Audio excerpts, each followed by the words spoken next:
மகர ராசியில் இந்த மகர லக்னம் சார்ந்த நபர்களுக்கு அமோகமான காலகட்டம். தைரியம், தன்னம்பிக்கை, அசாத்தியமான வலிமை, செயலாற்றம், செயலாக்கம் செய்வது, பிளான் போட்டு அதை வெற்றி பெற வைக்கிறது. மகரத்தில் இருக்கிறவங்களுக்கு கொடி கட்டி பறக்கக்கூடிய பிராப்தம். அரசியல் தலைவர்களுக்கு பெரிய யோகம். பொதுவாக வீட்டில் இருக்கிற சும்மா இருந்தாலும் சரி வீடு வாங்குவான், நிலம் வாங்குவான். நண்பர்கள்லாம் அவங்க வீட்டுக்கு வருவாங்க. அதிகாரம் கைக்கு கிடைக்கும். இனிமேல் நீங்கள் தான் பார்க்கணும், ஒரு ஆப்ஷனே கிடையாது. உங்களை வந்து கூப்பிடுவாங்க, நீங்கள் போய் பண்ணி கொடுத்துட்டு வருவீங்க. நிறைய பேர் தொழில் ஆரம்பிக்கிறதா நான் மெயினாக பார்க்குறேன். லோன்லாம் க்ளோஸ் பண்ணுவீங்க. லேண்டுக்கான ரோல், எக்ஸ்டென்ஷனுக்கான லோன், எக்ஸ்பேன்ஷனுக்கான லோன், அதெல்லாம் க்ளோஸ் பண்ணக்கூடிய வாய்ப்புகள் இருக்குது. மன வருத்தங்கள் கிளியர் ஆகும். எதுவாக இருந்தாலும் நம்மளால் பண்ண முடியுங்கிற தைரியம் உருவாகும்.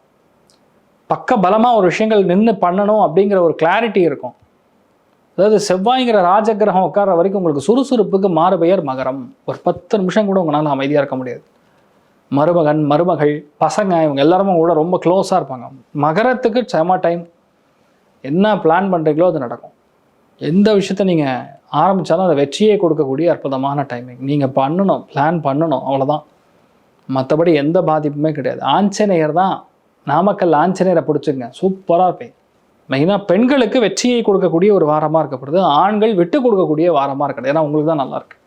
சந்தோஷமும் பொருளாதார ஏற்றமும் 95. நீங்கள் வழிபாடு செய்ய வேண்டிய தெய்வம் நாமக்கல் ஆஞ்சநேயர் வழிபாடு ஏற்றத்தை கொடுப்பார்.